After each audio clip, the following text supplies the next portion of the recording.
ദൈവനാമം വാഴ്ത്തപ്പെടട്ടെ. ഇന്നത്തെ നമ്മുടെ വായനാ ഭാഗം പുറപ്പാട് പുസ്തകം 22 മുതൽ 24 വരെയുള്ള അധ്യായങ്ങൾ.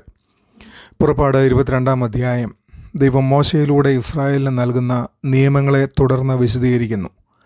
ഈ നിയമങ്ങൾ പ്രധാനമായും ദൈനംദിന ജീവിതത്തിലെ നീതിയെക്കുറിച്ചാണ്, പ്രത്യേകിച്ച് സ്വത്ത്, സാമൂഹിക ഉത്തരവാദിത്വം, നൈതിക വിശുദ്ധി എന്നിവയെക്കുറിച്ച്.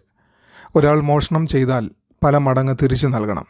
ആരെങ്കിലും അനാസ്ഥയാൽ അല്ലെങ്കിൽ ഉദ്ദേശപൂർവം നാശം വരുത്തിയാൽ അതിന് പൂർണ്ണമായ പുനഃസ്ഥാപനം ആവശ്യമാണ്. കടം വാങ്ങിയ വസ്തുക്കൾ സൂക്ഷിക്കേണ്ടതും അന്യജാതിക്കാരെയും വിധവകളെയും അനാഥരെയും കരുണയോടെ പരിചരിക്കേണ്ടുന്നതുമാണ്. ദുർബലരെ ചൂഷണം ചെയ്യുന്നതിനെതിരെ ദൈവം ശക്തമായി മുന്നറിയിപ്പ് നൽകുന്നു. അവരുടെ നിലവിളി താൻ കേൾക്കുന്നവനാണെന്ന് ഓർമ്മിപ്പിക്കുന്നു. വിഗ്രഹാരാധന, മന്ത്രവാദം, അനാചാരങ്ങൾ എന്നിവയ്ക്കെതിരെ കർശനമായ നിർദ്ദേശങ്ങളും ദൈവത്തെ ബഹുമാനിച്ച് സമർപ്പണത്തോടെ ജീവിക്കേണ്ടതിൻ്റെ ആവശ്യകതയും ഇവിടെ കാണാം. ഈ അധ്യായത്തിൽ ദൈവത്തിൻ്റെ നീതി സിദ്ധാന്തപരമല്ല, അത് ബന്ധപരമാണ് എന്ന സത്യമാണ്. പാപം ദൈവത്തിനെതിരെ മാത്രമല്ല, അയൽക്കാരനോടുള്ളതുമാണ്. ശിക്ഷയേക്കാൾ പുനഃസ്ഥാപനത്തിന് പ്രാധാന്യം നൽകുന്നത് ദൈവത്തിൻ്റെ പുനരൈക്യ ഹൃദയം വെളിപ്പെടുത്തുന്നു. ദുർബലർക്കുള്ള ദൈവത്തിൻ്റെ പ്രത്യേക കരുതൽ അവൻ്റെ സ്വഭാവത്തെ കാണിക്കുന്നു. അവൻ സഹായമില്ലാത്തവരുടെ രക്ഷകനാണ്. ഇന്നത്തെ ജീവിതത്തിലും ഈ അധ്യായം നമ്മെ ഉത്തരവാദിത്വത്തോടും കരുണയോടും കൂടിയ ജീവിതത്തിലേക്ക് വിളിക്കുന്നു. നമ്മുടെ പ്രവർത്തനങ്ങൾക്ക് ഉത്തരവാദിത്വം ഏറ്റെടുക്കാനും ധനകാര്യത്തിൽ, ബന്ധങ്ങളിൽ, ജോലിയിൽ സത്യസന്ധരാകാനും ഇത് നമ്മെ പ്രേരിപ്പിക്കുന്നു. പ്രതിഫലം നൽകാൻ കഴിയാത്തവരെയും സ്വയം രക്ഷിക്കാൻ കഴിയാത്തവരെയും സംരക്ഷിക്കാനും സഹായിക്കാനും ഇത് നമ്മെ വിളിക്കുന്നു. സ്വാർത്ഥത നിറഞ്ഞ ലോകത്തിൽ ദൈവത്തിൻ്റെ മാനദണ്ഡം നീതി, സത്യസന്ധത, ഔദാര്യം എന്നിവയാണ്.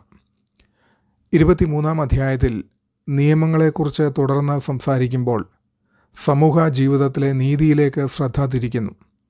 തെറ്റായ സാക്ഷ്യം നൽകുന്നത് കർശനമായി നിരോധിക്കപ്പെട്ടിരിക്കുന്നു. ദരിദ്രർക്ക് വേണ്ടിയാണെങ്കിലും ധനികർക്ക് വേണ്ടിയാണെങ്കിലും നീതി വളച്ചൊടിക്കരുത്. ശത്രുക്കൾക്ക് പോലും സഹായം ചെയ്യാൻ ആളുകളോട് ആവശ്യപ്പെടുന്നു. ഉദാഹരണത്തിന്, അവരുടെ നഷ്ടപ്പെട്ട മൃഗം തിരികെ നൽകുക. ശബത്ത് നിയമം വീണ്ടും ഉറപ്പിക്കുന്നു. മനുഷ്യർക്കും ദാസന്മാർക്കും മൃഗങ്ങൾക്കുമെല്ലാം വിശ്രമം നൽകേണ്ടതിൻ്റെ പ്രാധാന്യം ഇവിടെ കാണാം. ദൈവം 3 പ്രധാന ഉത്സവങ്ങൾ സ്ഥാപിക്കുന്നു: പുളിപ്പില്ലാത്ത അപ്പത്തിൻ്റെ ഉത്സവം, കൊയ്ത്ത് പെരുന്നാൾ, കൈകനി പെരുന്നാൾ. അധ്യായത്തിൻ്റെ അവസാനം വാഗ്ദത്ത ദേശത്തേക്ക് ഇസ്രായേലിനെ നയിക്കാൻ ദൈവം ഒരു ദൂതനെ അയക്കുമെന്ന് വാഗ്ദാനം ചെയ്യുന്നു. എന്നാൽ അവനെ അനുസരിക്കാനും അന്യജാതികളുടെ സ്വാധീനം ഒഴിവാക്കാനും നിർദ്ദേശിക്കുന്നു. ഈ അധ്യായം നമ്മെ പഠിപ്പിക്കുന്നത് നീതി എന്നത് സത്യസന്ധതയും കരുണയും എന്നാൽ പക്ഷപാതമില്ലാത്തതുമായ സമീപനവുമാണെന്നാണ്. ശത്രുവിനെ സഹായിക്കുന്നത് ദൈവത്തിൻ്റെ കൃപയെ പ്രതിഫലിപ്പിക്കുന്നു. സ്വാഭാവിക മനുഷ്യ പ്രവണതകളെ മറികടക്കാൻ ദൈവം നമ്മെ വിളിക്കുന്നു. ശബത്ത് സിദ്ധാന്തം വിശ്രമത്തിൻ്റെ, സമതുലിതമായ ജീവിതത്തിൻ്റെ, സൃഷ്ടിയുടെ മാന്യതയുടെ ആവശ്യകതയെ ഓർമ്മിപ്പിക്കുന്നു. ഉത്സവങ്ങൾ ദൈവത്തിൻ്റെ അനുഗ്രഹങ്ങളെ ഓർത്ത് നന്ദിയോടെ ജീവിക്കാൻ നമ്മെ പഠിപ്പിക്കുന്നു. ദൈവത്തിൻ്റെ ദൂതൻ്റെ വാഗ്ദാനം അവൻ്റെ സ്ഥിരമായ സാന്നിധ്യവും നേതൃത്വവും സൂചിപ്പിക്കുന്നു. എന്നാൽ അതിനൊപ്പം അനുസരണവും ആവശ്യമാണ്. അനുഗ്രഹവും മാർഗനിർദ്ദേശവും വിശ്വാസ്യതയോടൊപ്പം ബന്ധപ്പെട്ടിരിക്കുന്നു. ഇന്ന് സത്യം പലപ്പോഴും വിട്ടുവീഴ്ച ചെയ്യപ്പെടുന്ന ലോകത്തിൽ ഈ അധ്യായം നമ്മെ സത്യത്തിനു വേണ്ടി നിൽക്കാൻ വിളിക്കുന്നു. എതിർക്കുന്നവരോട് പോലും കരുണ കാണിക്കാൻ ഇത് നമ്മെ പഠിപ്പിക്കുന്നു. അതിവേഗ ജീവിതത്തിൽ വിശ്രമത്തിനും ആത്മീയ പുതുക്കലിനും വില നൽകാൻ ഇത് നമ്മെ ഓർമ്മിപ്പിക്കുന്നു. ദൈവം ഇന്നും തൻ്റെ ജനത്തെ നയിക്കുന്നു, പക്ഷേ അവൻ്റെ ശബ്ദം അനുസരിക്കാൻ നമ്മൾ തയ്യാറാകണം. പുറപ്പാട് 24 അധ്യായം വളരെ നിർണായകമായ ഒരു സംഭവത്തെ രേഖപ്പെടുത്തുന്നു. ദൈവവും ഇസ്രായേലും തമ്മിലുള്ള ഔപചാരിക നിയമബന്ധം, അതായത് കവനൻ്റ്.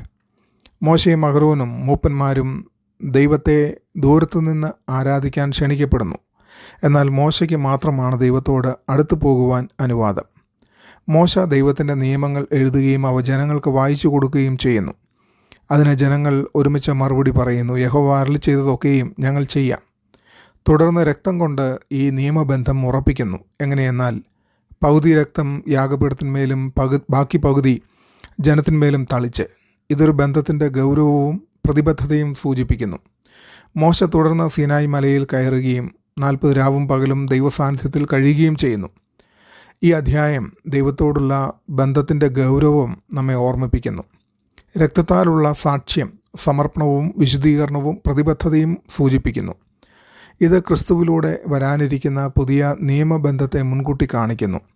ജനങ്ങളുടെ വാഗ്ദാനം അവരുടെ സന്നദ്ധതയെ കാണിച്ചാലും പിന്നീട് അവരുടെ പരാജയം മനുഷ്യരുടെ പരിമിതികളെ വെളിപ്പെടുത്തുന്നു. മോശയുടെ മലകയറൽ ദൈവത്തോടുള്ള കൂടുതൽ അടുത്ത ബന്ധത്തെ സൂചിപ്പിക്കുന്നു. എല്ലാവർക്കും ദൈവത്തോടുള്ള ബന്ധം തുറന്നിരിക്കുന്നുവെങ്കിലും ആഴത്തിലുള്ള അടുപ്പം സമർപ്പണവും അനുസരണവും ആവശ്യപ്പെടുന്നു. മലമുകളിൽ പ്രത്യക്ഷമായ ദൈവത്തിൻ്റെ മഹത്വം അവൻ്റെ വിശുദ്ധിയും മഹിമയും പ്രകടമാക്കുന്നു. ഇന്ന് ഈ അധ്യായം നമ്മെ ഓർമ്മിപ്പിക്കുന്നത് ദൈവത്തോടുള്ള നമ്മുടെ ബന്ധം ഒരു സാധാരണ കാര്യമല്ല, അതൊരു നിയമബന്ധമാണ്. അത് പ്രതിബദ്ധതയും അനുസരണവും ഭക്തിയും ആവശ്യപ്പെടുന്നു.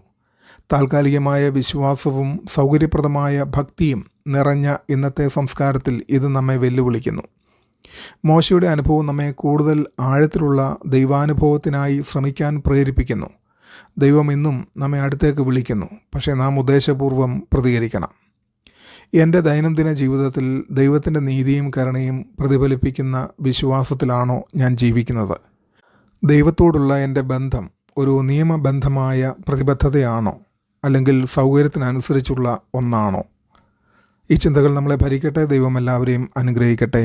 ആമേൻ.